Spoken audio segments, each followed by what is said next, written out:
오늘 저희 계속해서 신명기 22장 공부하겠습니다. 오늘 저희가 지난 시간에 1절부터 4절까지 살펴봤고요. 오늘은 5절부터 7절까지 보려고 하는데요. 5절은 이 옷차림에 관해서 말씀하고 있는데 이것은 저희가 또 따로 다음 시간 내서 공부하기로 하고요. 오늘은 주로 6절과 7절을 보겠습니다. 먼저 잠깐 기도하겠습니다. 하나님 아버지, 주님께서 주신 말씀으로 인해 감사드립니다. 저희가 이 주님의 말씀을 통해서 이 세상을 살아갈 때 힘을 얻고 또 위로와 평안을 얻을 수 있게 되기를 원합니다. 예수님의 이름으로 기도드렸습니다. 아멘. 먼저 5절 간단히 보시고 저희가 다음 시간에 자세히 보겠습니다. 5절 신명기 22장 5절, 여자는 남자에게 속한 것을 입지 말고 남자는 여자의 의복을 입지 말라. 그렇게 하는 모든 자는 주 내 하나님께 가증한 자니라. 그래서 구약에 나온 율법은 이스라엘에게 주신 말씀이죠. 따라서 신약의 그리스도인들에게 교리적으로 해당되는 것은 아닙니다. 하지만 우리는 구약 성경이 신약 성도들의 영적 유익을 위해서 기록되었다는 사실을 잊어서는 안 되죠. 로마서 14장 4절에 있죠. 무엇이든지 전에 기록된 것들은 우리의 배움을 위하여 기록되었으니 이것은 우리가 성경 기록들이 주는 인내와 위로를 통해 소망을 가지게 하려 함이니라. 주의하셔야 됩니다. 여기서 말하는 전에 기록된 것은 이제 구약 성경을 말하는데요. 여기서 말하는 그러니까 로마서 15장 4절의 관점에서 봤을 때 전에 기록된 것은 구약 성경이고요. 우리는 신약의 그리스도인들입니다. 근데 구약 성경이 우리의 배움을 위해서 기록되었다는 거예요. 뭘 배울 수 있을까요? 하나님이 어떤 분이신지 배울 수 있죠. 하나님의 기준이 무엇이고 하나님께서 어떻게 일하시는지 또 하나님의 생각과 마음을 구약 성경을 통해서 배울 수 있죠. 근데 이런 걸 구약 성경을 통해서 우리가 인내와 위로의 소망을 가지게 하는 것이 바로 구약 성경이 신약 성도들에게 주는 의미라는 겁니다. 그래서 구약 성경은 대부분이 유대인들에게 주신 말씀이죠. 우리가 구약 성경을 문자 그대로 따를 필요는 없습니다. 예를 들면 지금 이 22장 5절이 옷차림에 관한 규정인데요. 이제 옷차림에 관해서 구약 성경은 이것만 말씀하고 있는 것이 아니라 섞어 짠 혼방을 입지 말라고 말씀하고 있어요. 그래서 정통 유대인들은 혼방 입지 않습니다. 근데 우리가 어떤 분들은 이 5절은 따라야 된다. 그래서 여자는 남자 옷 입으면 안 되고 남자는 여자 옷 입으면 안 된다. 이렇게 주장하는 분들이 있어요. 근데 거기만 주장하고 그 다음에 혼방 옷은 입습니다. 자기는. 이건 잘못된 거죠. 구약 성경을 문자 그대로 지키려면 혼방도 입지 말아야 되죠. 또 구약 성경에 이런 말씀만 있는 것이 아니라요. 어떤 대적들을 가서 진멸하라는 말씀도 있습니다. 이거는 우리가 믿음이 다른 사람들을 가서 다 살해하라는 말씀은 아니죠. 구약 성경은 우리의 배움을 위해서 기록됐고요. 우리에게 인내와 위로와 소망을 주기 위해서 우리에게 주어진 것입니다. 그래서 우리가 구약 성경은 영적으로 적용할 수 있어야 됩니다. 영적으로 해석하는 것은 잘못된 겁니다. 영적으로 적용하는 것은 바른 적용일 수 있어요. 그래서 구약 성경을 문자 그대로 따르는 것이 아니라 우리의 원수들을 막 가서 다 죽이는 것이 아니라 영적으로 적용할 수 있어야 됩니다. 오히려 우리가 원수들을 영적으로 이겨내야 되겠죠. 그러면 우리가 어떤 걸로 싸워야 되죠? 피와 어떤 육신에 속한 살에 속한 그런 무기가 아니라 영적인 무기를 가지고 싸워야 되겠죠. 그래서 저희가 옷차림에 대해서는 좀 다음 시간에 자세히 보도록 하겠습니다. 우리는 하나님께서 이스라엘 민족에게 주신 율법을 통해서 하나님의 생각을 알 수 있습니다. 하나님께서는 남자와 여자를 서로 다르게 만드셨고요. 그 경계를 무너뜨리지 않기를 원하십니다. 남자가 있고 여자가 있는 겁니다. 그 중간은 없어요. 또 남자가 됐다가 여자가 됐다가 남자가 됐다가 왔다 갔다 할 수도 없습니다. 경계가 있습니다. 이 하나님께서 만들어 놓으신 경계를 무너뜨리면 안 돼요. 남자는 남자에게 속한 남자다운 옷을 입고요. 여자는 여자에게 속한 여자다운 옷을 입을 때 가장 보기 좋고 자연스럽고 아름다운 겁니다. 저희가 다음 시간에 요거는 따로 떼서 5절은 좀 자세히 설명하도록 하겠습니다. 6절, 길을 가다가 내 앞에 나무나 땅바닥에 있는 새 둥지에 새끼들이나 알들이 있고 어미가 새끼들이나 알들을 품은 것을 우연히 보거든 너는 그 어미와 새끼들을 함께 취하지 말며 어미는 반드시 놓아주고 새끼들을 취할지니라. 그러면 내 일이 잘 되고 내가 내 날들을 길게 하리라. 이 말씀은 중요한 문제를 다루지 않는 것 같이 보이죠. 하나님의 모든 말씀이 그렇듯이 우리에게는 굉장히 큰 교훈을 주는 말씀입니다. 하나님께서 이스라엘 민족에게 이런 내용의 율법을 주신 데에는 여러 가지 이유가 있습니다. 첫째는 만일 어미와 새끼를 한 번에 취한다면, 가져가는 거죠. 먹기 위해서 가져가는 것이겠죠. 한 번에 취한다면 더 이상 새끼들이 나올 수가 없게 될 겁니다. 어미든 새끼든 하나만 취해야 계속 새끼가 나올 수 있게 되는 거죠. 이것은 우리가 앞서 살펴보았던 열매 있는 나무를 해하지 말라는 하는 말씀과 유사하죠. 어미와 새끼를 한 번에 취하는 일이 반복되면 자칫 그 종류의 동물이 모두 다 사라져 버릴 수 있고요. 그 결과 생태계와 인간 세상에 부정적인 영향이 올 수 있습니다.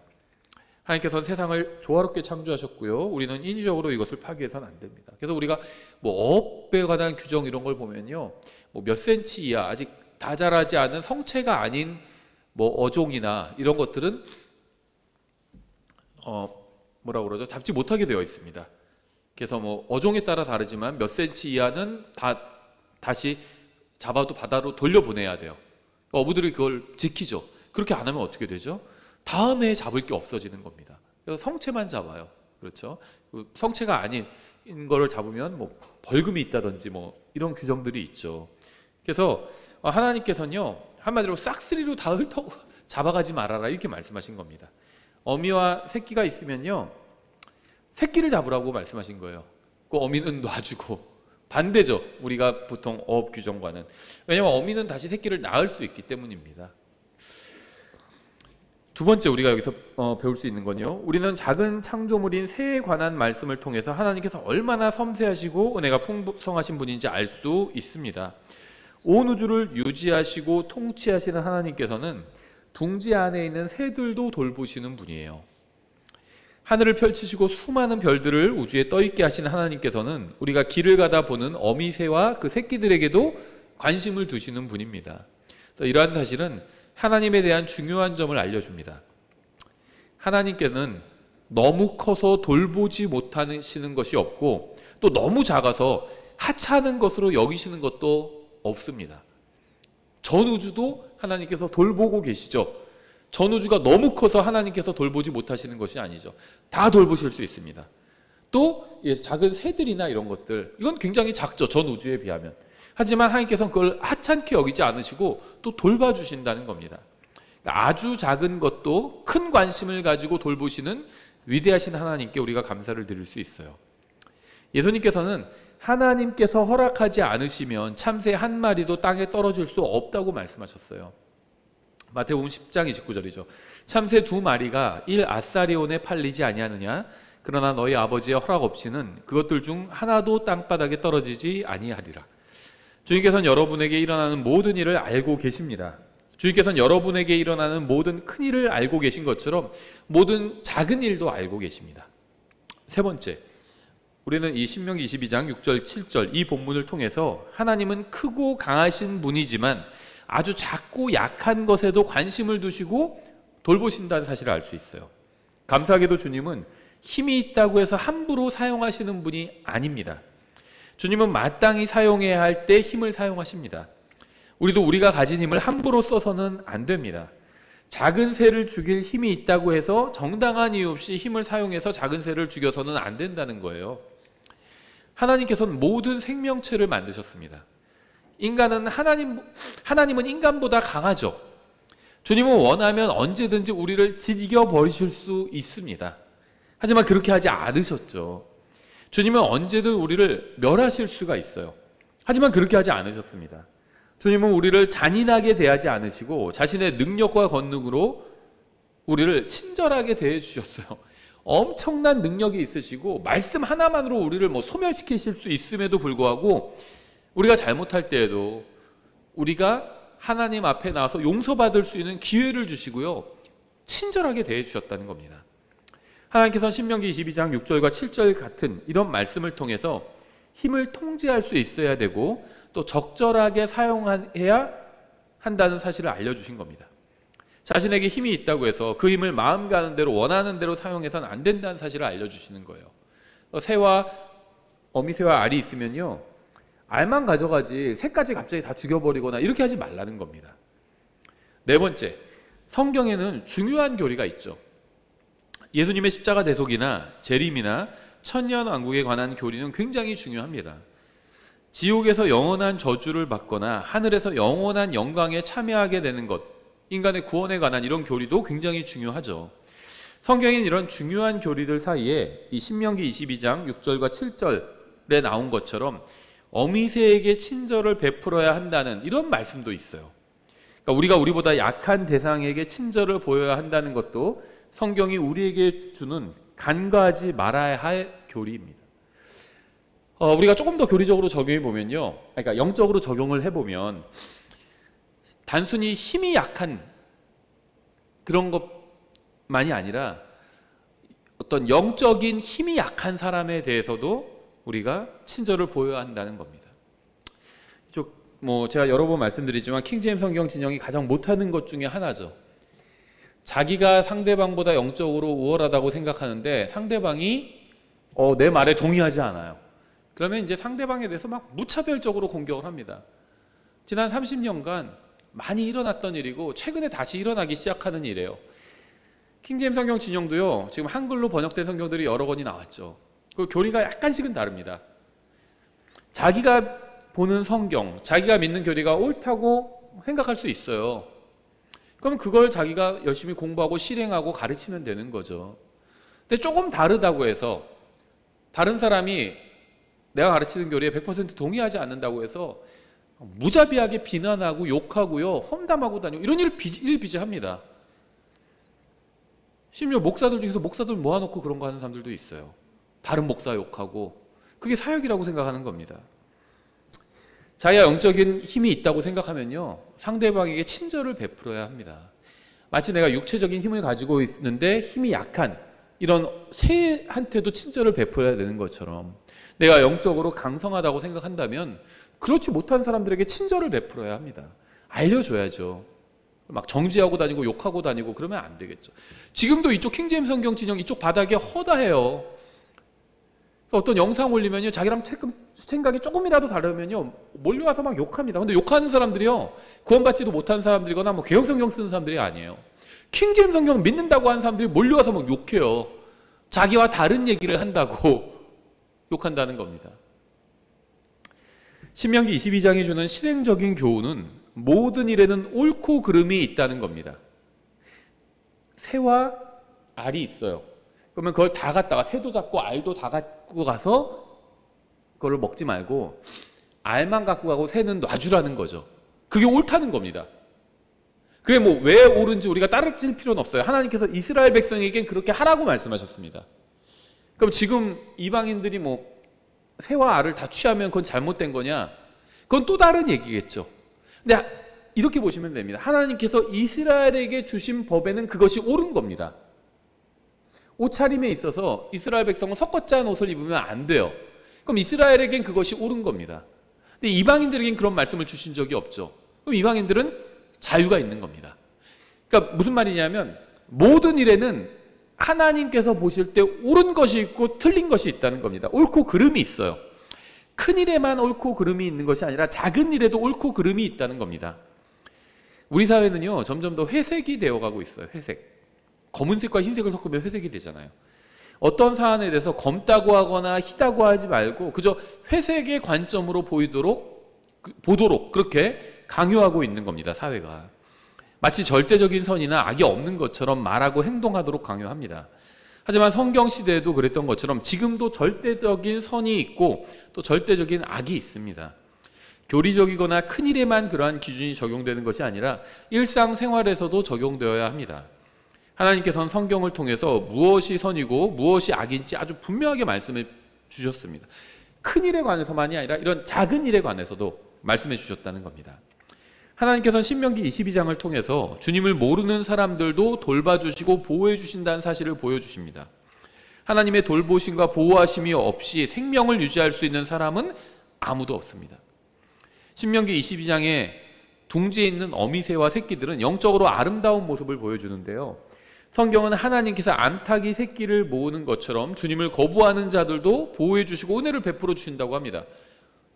그런데 끝내 거부해서 너희가 원치 않았다 이렇게 말씀하셨잖아요. 룻기 2장 12절을 보면요, 우리가 성경에 보면요, 이 주님의 날개라는 표현이 나옵니다. 하나님의 날개. 근데 이거는 상징적인 표현이죠. 하나님이 진짜 날개를 가지고 계시다 그 얘기는 아닙니다. 그냥 상징적인 표현이에요. 근데 이제 어떤 분들 중에서는요, 우리나라에도 그런 분이 있는지 모르겠는데 미국에 그런 분들이 있어요. 하나님이 날개를 가지고 계시다 실제로 이렇게 믿는 사람들도 있습니다. 아시는지 모르겠지만 이 데이크 바이블이라고 주석 성경 중에 가장 많은 내용을 담고 있는 그 영어 주석 성경이 있는데요, 그 데이크가 그렇게 믿어요. 전천년 세대주의자인데 몇 가지 이 잘못을 범하는 게 있는데, 데이크가 이제 그 중에 하나가 이겁니다. 하나님은 진짜 날개를 가지고 계시다 이렇게 믿는데, 이 성경의 표현은 그런 건 아닙니다. 날개를 가지고 계신 건 아니에요. 어떻게 알 수 있냐면요, 하나님께서 출애굽 당시에 이스라엘 백성을 이집트에서 인도해 내실 때 날개로 실어서 인도해 내셨다 이렇게 표현하고 있지만, 실제 우리가 출애굽 과정을 보면 하나님의 날개가 나오지 않잖아요. 그러니까 주님께서 그렇게 보호해 주신다는 것을 표현하는 겁니다. 마치 우리가 솔개가 뜨면 솔개가 병아리들을 잡아먹잖아요. 그러면은 병아리들이 암탉의 날개 밑으로 들어오거든요. 그러면 솔개가 잡아먹을 수가 없게 되는 거겠죠. 그래서 이제 그런 것을 상징적으로 보여주는 것이지, 실제 하나님이 새들처럼 날개를 가지고 계시다 그것은 아닙니다. 그래서 상징적인 표현이라고 보시고요. 그렇게 보시면 되는데, 이제 우리가 날개에 대한, 하나님의 날개에 대한 표현들을 좀 보겠습니다. 룻기 2장 12절에 주께서, 이제 보아스가 룻에게 하는 말입니다. 주께서 내가 행한 일에 보답해 주시기를 원하며 주 이스라엘의 하나님께서 자신의 날개들 아래로 의지하온 내게 충분히 보상해 주시기를 원하노라 하더라. 데이크가 주장하는 게 사실이면, 그러면은 룻이 지금 하나님의 날개 아래로 들어온 건가요? 실제 하나님의 날개 안으로 들어가려고 문자적인 그 날개 안으로 들어온 건 아니죠. 날개는 그냥 보호를 의미합니다. 보호를. 그래서 룻이 이방 신에게로 가지 않고, 남편이 죽은 후에도 이방 신에게로 돌아가지 않고 하나님 아래로, 하나님께로 왔잖아요. 그렇죠. 그리고 이스라엘의 법을 따르기를 원했잖아요. 그래서 보아스에게로 또 나아온 거죠. 그것을 두고 보아스는 하나님 앞에 나온, 하나님의 보호 아래 나온 룻에게 네가 하나님의 날개 밑으로 왔다 이렇게 얘기하고 있잖아요. 하나님께서 문자적으로 새들 같은 날개를 가지고 계신 것은 아니라는 겁니다.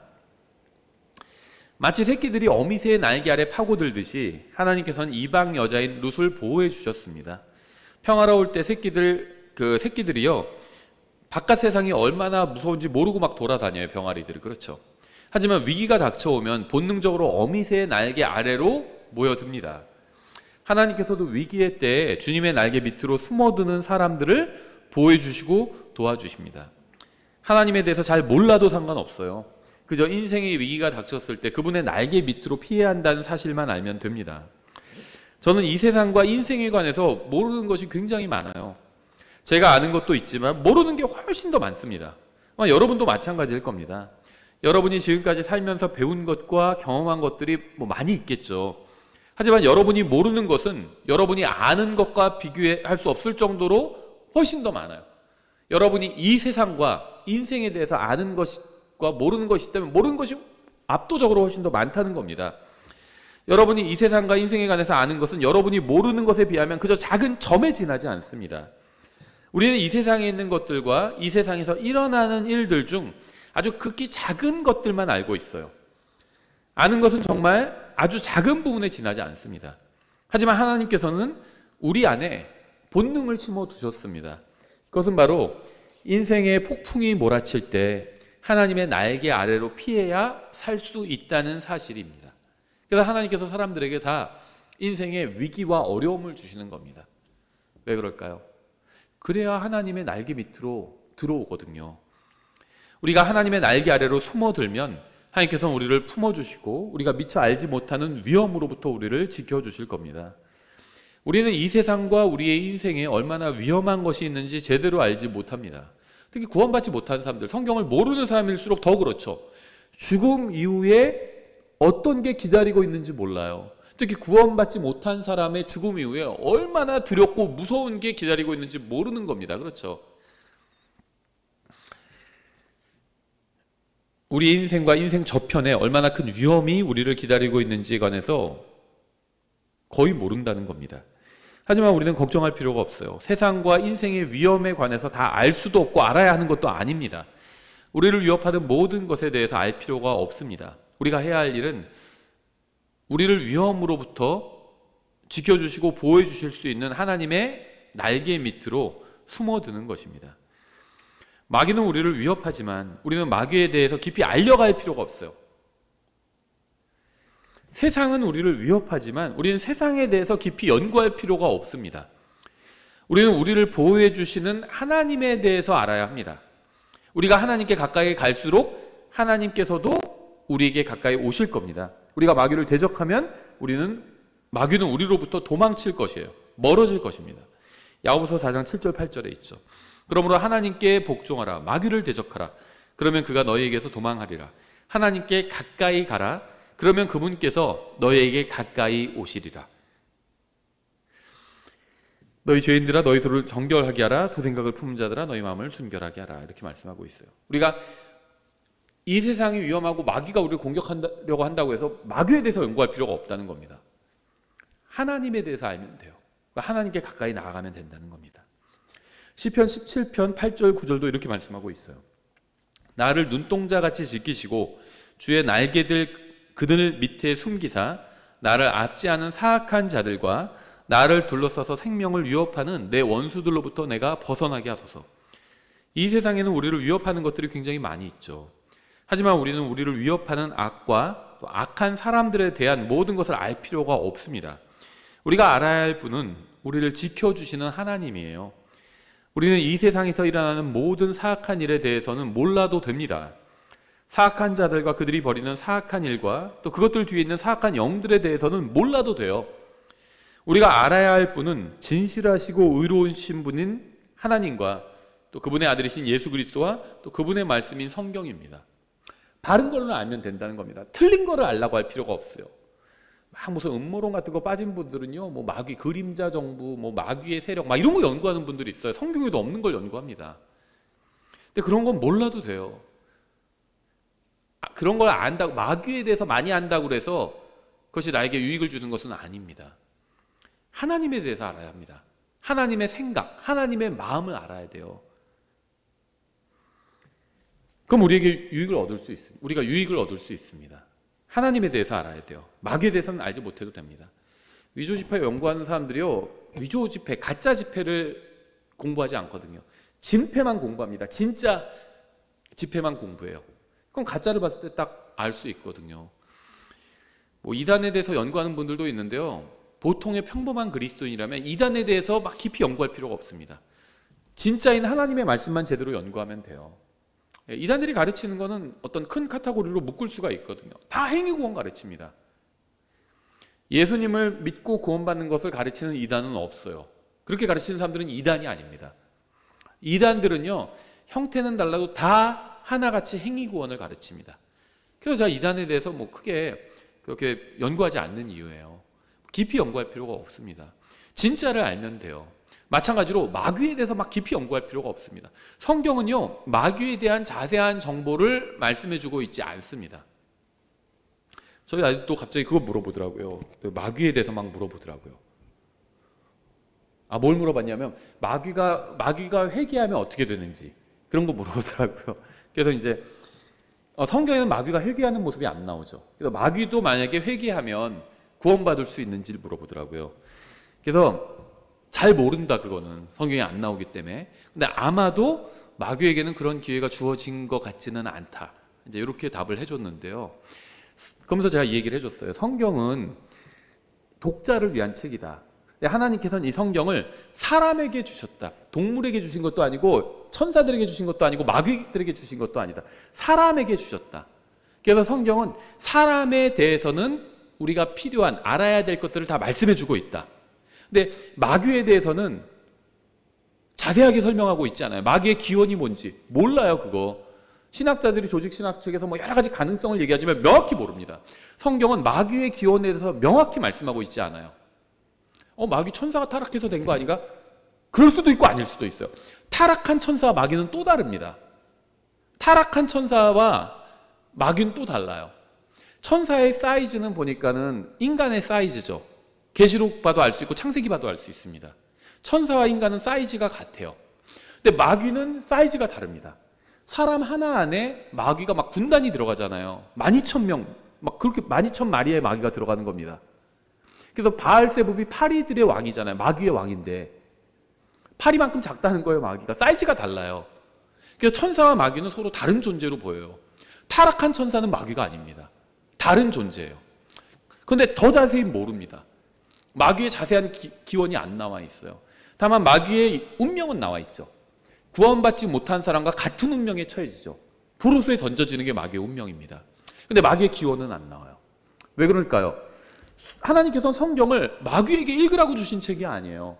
성경은 독자를 위한 책입니다. 하나님께서는 성경을 사람들에게 주셨습니다. 그래서 사람의 운명은 자세히 나와 있어요. 그렇죠. 사람의 기원, 운명, 어떻게 하면 구원받을 수 있는지 이런 거 자세히 나와 있습니다. 사람이 읽는 책이기 때문에. 그래서 뭐 마귀를 알 필요가 없어요. 하나님을 알면 됩니다. 마귀는요, 그냥 지옥의 불호수에 던져질 거예요. 우리와 스쳐가는 그런 이제 인연이란 게 불교 용어지만 그런 말로 인연이란 말로 설명한다면 우리가 스쳐가는 인연이에요. 마귀는 영혼을 함께 보낼 대상이 아닙니다. 구원받은 사람에게 있어서. 그렇죠. 그래서 우린 마귀에 대해서 알 필요가 없어요. 근데 하나님은 우리와 영원히 함께 지낼 분이잖아요. 그래서 하나님에 대해서는 알아야 합니다. 마귀에 대해서는 몰라도 돼요. 그렇잖아요. 우리가 같이 예를 들면 남자나 여자나 같이 살 배우자에 대해서 알아야지 한번 그냥 스쳐 지나가는 사람에 대해서 뭐 알아야 되는 게 아니잖아요. 몰라도 돼요. 남에 대해서는 몰라도 됩니다. 자기 가족을 알아야죠. 그래서 뭘 좋아하는지, 그럼 좋아하는 거 선물로 사줄 수도 있고요. 뭐 또 뭘 좋아하면 그 좋아하는 걸 먹으러 갈 수도 있고요. 자기와 함께 있을 사람에 대해서 알아야지. 함께 있지 않을 사람에 대해서 뭐 아는 거 소용이 없습니다. 그렇죠. 자기 부인이 뭘 좋아하는지도 모르는데 옆집 여자가 뭐 좋아하는 거 막 자세히 알고 있고 그러면은 훌륭한 남편이 아니잖아요. 우린 마귀에 대해서 몰라도 돼요. 하나님에 대해서 알면 됩니다. 하나님께서 뭘 좋아하시는지, 어떤 생각을 하시는지 그런 걸 알면 되는 겁니다. 이 세상은 악합니다. 요한일서 5장 19절에 있죠. 또 우리는 하나님께 속하고 온 세상을, 러시아, 북한, 중국, 미국, 대한민국 포함해서 온 세상은 사악함 가운데 있음을 우리가 알며, 2000년 전부터 사악한 가운데 있었어요. 온 세상은 변하지 않을 겁니다. 언제까지? 다음 대선 때까지가 아니라 주님께서 재림하실 때까지. 다음 대선에서 누가 대통령이 되든 상관없어요. 온 세상은 그대로, 우리나라는 그대로 악함 가운데 있을 겁니다. 주님께서 재림하시면 그때는 이제 온 세상이 악함에서 놓이게 되겠죠. 에베소서 6장 12절 이렇게 되어 있죠. 우리는 살과 피와 맞붙어 싸우지 아니하고 권력들과 권능들과 이 세상 어둠의 치리자들과 높은 처소들에 있는 영적 사악함과 맞붙어 싸우느니라. 우리는 이러한 영적 사악함에 관해서 관심을 둘 필요가 없습니다. 우리가 할 일은 사악한 영들에 대한 연구가 아니라 하나님께서 공급해 주시는 것들로 무장하고 있는 겁니다. 자기가 가지고 있는 무기를 알면 되는 거예요. 에베소서 6장 13절. 그러므로 너희가 악한 날에 버티어내고 모든 일에 행한 뒤에 설 수 있도록 하나님의 전신갑주를 취하라. 그러므로 서서 진리로 너희 허리를 동여매고 의의 흉감을 입으며 화평의 복음을 예비한 것으로 너희 발에 신을 신고 모든 것 위에 믿음의 방패를 취해 그것으로 너희가 능히 그 사악한 자의 모든 불화살을 끄며 구원의 투구와 성령의 검 곧 하나님의 말씀을 취하라.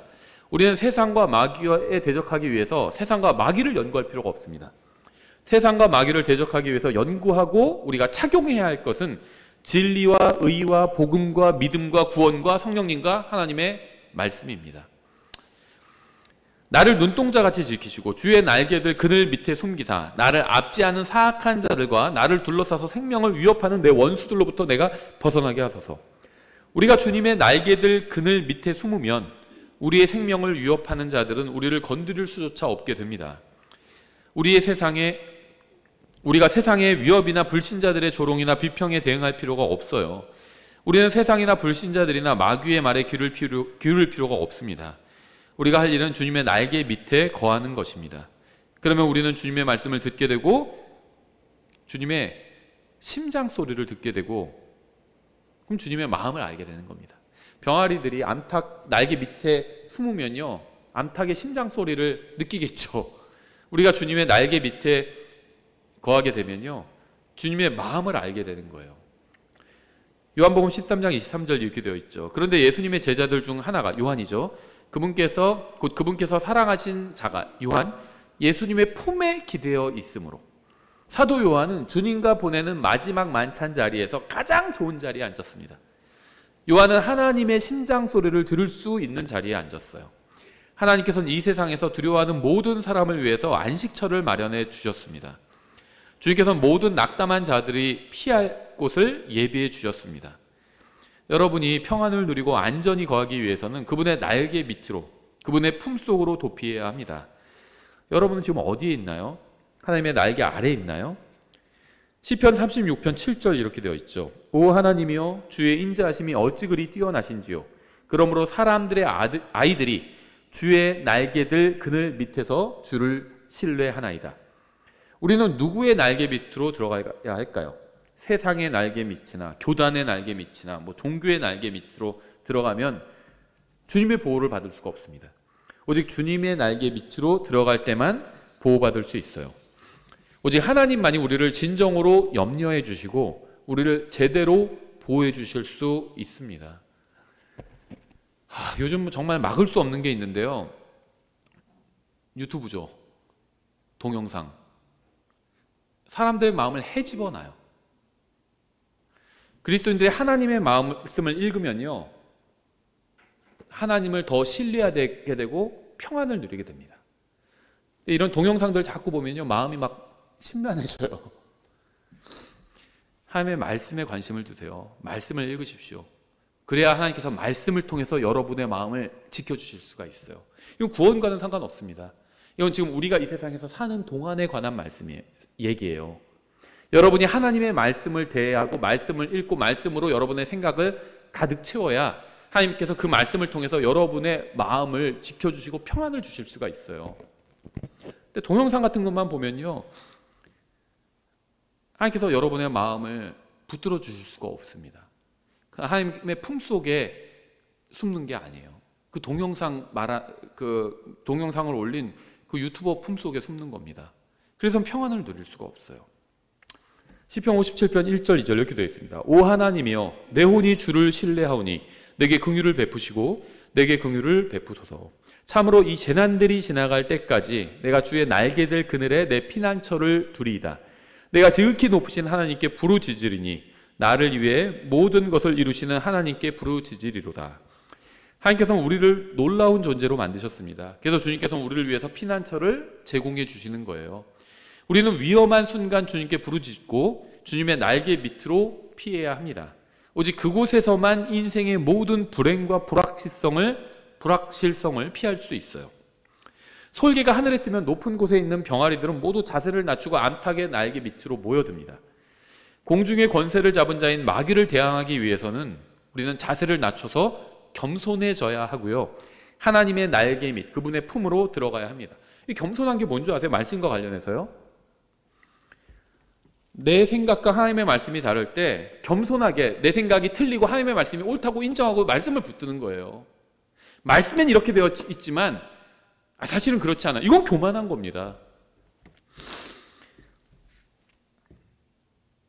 전능하신 하나님 앞에서 자신이 얼마나 보잘것없고 작은 자인지 알고 인정하게 될 때 가장 안전해질 수 있습니다. 위기와 고난과 재난과 인생의 어려움과 실망스러운 일들이 들이닥칠 때 우리가 무엇을 해야 할까요? 전능하신 하나님 앞에서 자신을 낮춰야 합니다.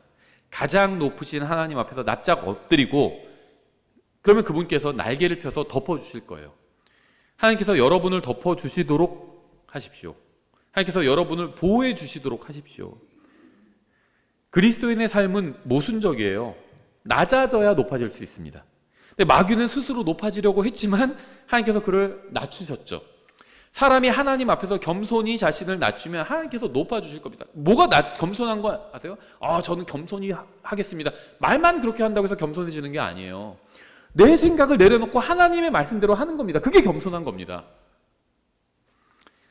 시편 61편 4절, 내가 영원히 주의 장막에 머물며 주의 날개들의 은신처를 신뢰하리이다. 셀라. 여러분은 주님의 날개들의 은신처를 신뢰하시나요? 주님의 날개 밑이 가장 안전하다고 믿으시나요? 주님의 날개 밑에 진정한 평안이 있다고 인정하시나요? 시편 63편 6절 7절, 내가 나의 침상에서 주를 기억하고 또 밤에 경점들을 보내면서 주를 묵상할 때 그리하리이다. 주께서 나의 도움이 되셨으니 그러므로 내가 주의 날개들 그늘을 기뻐하리이다. 모든 사람의 인생에는 칠흑같이 캄캄한 밤이 있습니다. 그 밤의 경점들 한가운데서 더 이상 아무것도 할 수 없다고 생각하면서 쓰러져 버릴 때가 있어요. 앞이 하나도 안 보이고 눈앞이 캄캄해지는 그런 시기가 있다는 겁니다. 누구나 있어요. 다 있습니다. 각자 다를 뿐이지. 구원받은 후 수십 년의 세월을 보낸 분들은 아실 겁니다. 너무나도 어두워서 아무것도 보이지 않고 아무것도 할 수 없는 절망적인 밤에도 지나고 보니까 주님께서 인도해 주셨고 결국 그 어두운 밤도 지나가 버린다. 이걸 경험적으로 구원받은 지 오래된 사람들은 알고 있죠. 아직 젊은 분들은 이런 말이 이해가 되지 않을 겁니다. 이것이 바로 신앙이 깊어지면 깊어질수록 더욱 주님을 신뢰하는 이유고요. 주님과 동행한 횟수가 늘어날수록 더욱 주님께 밀착하게 되는 이유입니다. 주님과 오랜 세월 동행하면서 깨달은 것은 주님과 함께 걷는다고 해서 고난이 사라지지는 않지만 주님과 함께하면 고난은 더 이상 우리에게 별다른 의미를 주지 못하게 된다는 사실입니다. 그래서 과거의 고난에 대해서 생각할수록 주님께서 진정으로 나의 도움이 되셨다는 사실을 기억하고 주님의 날개의 그늘을 기뻐하게 되는 겁니다. 지금도 고난이 있지만 과거에도 있었잖아요. 근데 그걸 지금은 내가 겪고 있으니까 잘 몰라요. 근데 과거의 고난을 생각해 보면 그게 사실은 그렇게 큰 문제가 아니었다는 걸 지금 우리가 평가를 할 수 있잖아요. 우리는 말씀을 통해서 주님이 좋은 하나님이라는 사실을 알게 되는 것처럼 주님과 동행하는 경험을 통해서도 주님이 좋은 하나님이라는 사실을 알게 됩니다. 우린 마귀보다 강하지 않습니다. 우리 존재 자체는 마귀보다 크지도 않아요. 작습니다. 우린 영적으로 사악한 세력이나 어둠에 속한 세력보다 크지 않아요. 때로 우리는요, 질병보다 크지 않을 때도 있습니다. 그래서 질병에 굴복할 때가 있잖아요. 암을 이긴 사람도 있지만 암에게 지는 사람도 있어요. 죽는 거죠. 암이라는 그 질병보다 크지 않은 겁니다. 어떤 경우에는요, 육체는 멀쩡한데 절망보다 작아져서 절망에 지는 사람들도 있어요. 스스로 자기 목숨 끊는 사람들도 있죠. 집도 잘 살고요, 육체도 멀쩡합니다. 근데 스스로 자기 삶을 끊어버리는 사람도 있어요. 절망보다 크지 않은 거죠, 그게. 우리는 우리가 지은 죄보다 작을 때도 있고요.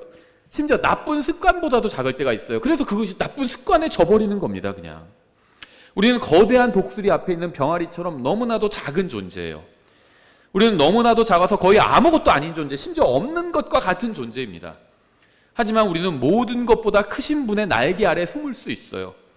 이것이 바로 하나님의 자녀들이 누리는 특권입니다. 우리가 구원받았다고 해서 세상에서 아무 고난이나 어려움을 당하지 않는 것이 아니라 고난과 어려움 속에서도 그것들보다 훨씬 더 크신 분의 날개 아래 숨을 수 있는 겁니다. 시편 91편 1절 이렇게 되어 있어요. 지극히 높으신 분의 은밀한 곳에 거하는 자는 전능자의 그늘 밑에 거하리로다.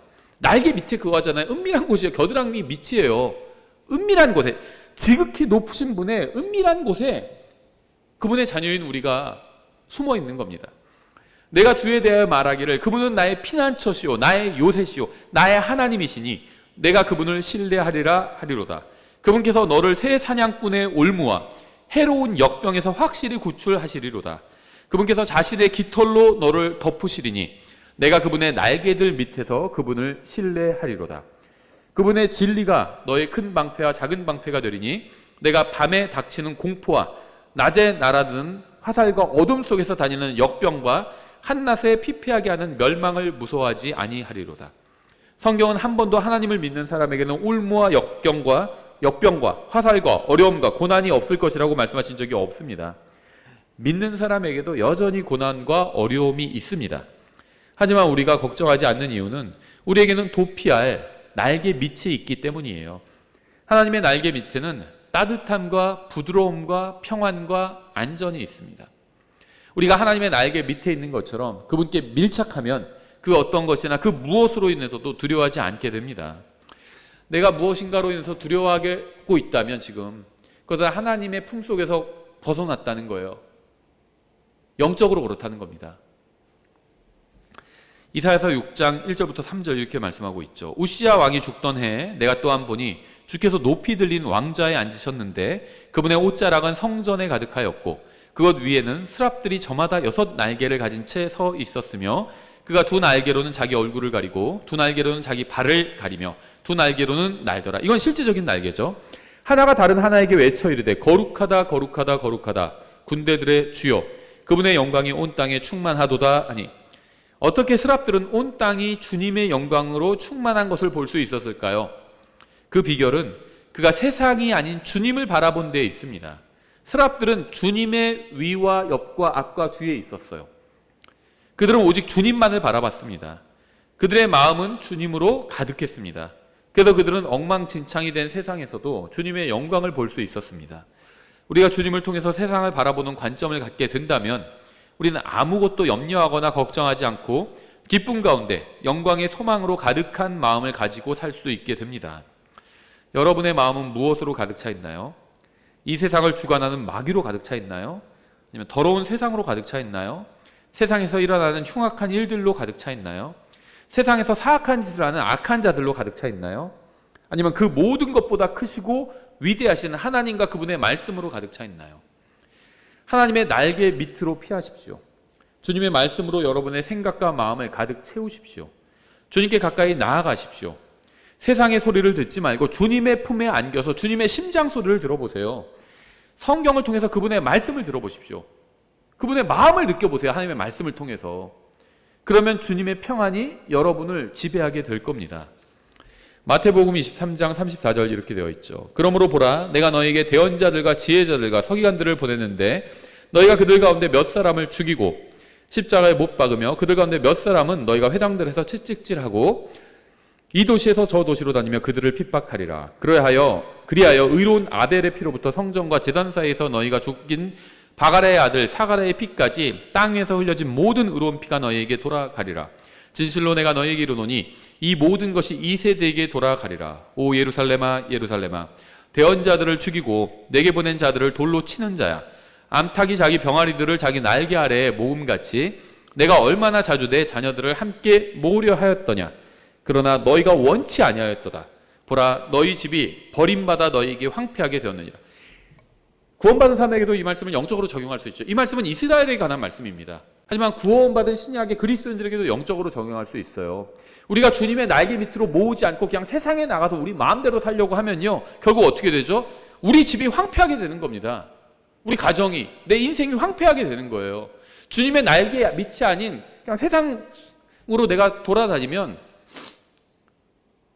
내 인생이 황폐하게 되는 겁니다. 이스라엘은 예수님을 거부했고 혹독하게 그 대가를 치렀죠. 누구도 지옥에 갈 필요가 없습니다.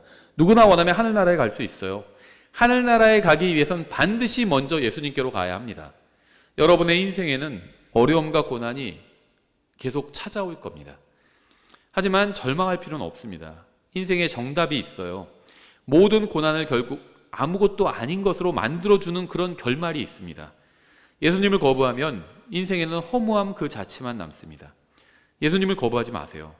그분 앞으로 나와서 죄의 짐을 내려놓으십시오. 그리고 구원과 영원한 생명과 평안을 얻으시고 누리십시오. 이 세상과 다음 세상에서도 유일하게 안전한 곳은 전능하신 하나님의 날개 밑밖에 없습니다. 영원히 안전한 유일한 곳은 예수님의 날개 밑, 그분의 품속밖에 없습니다.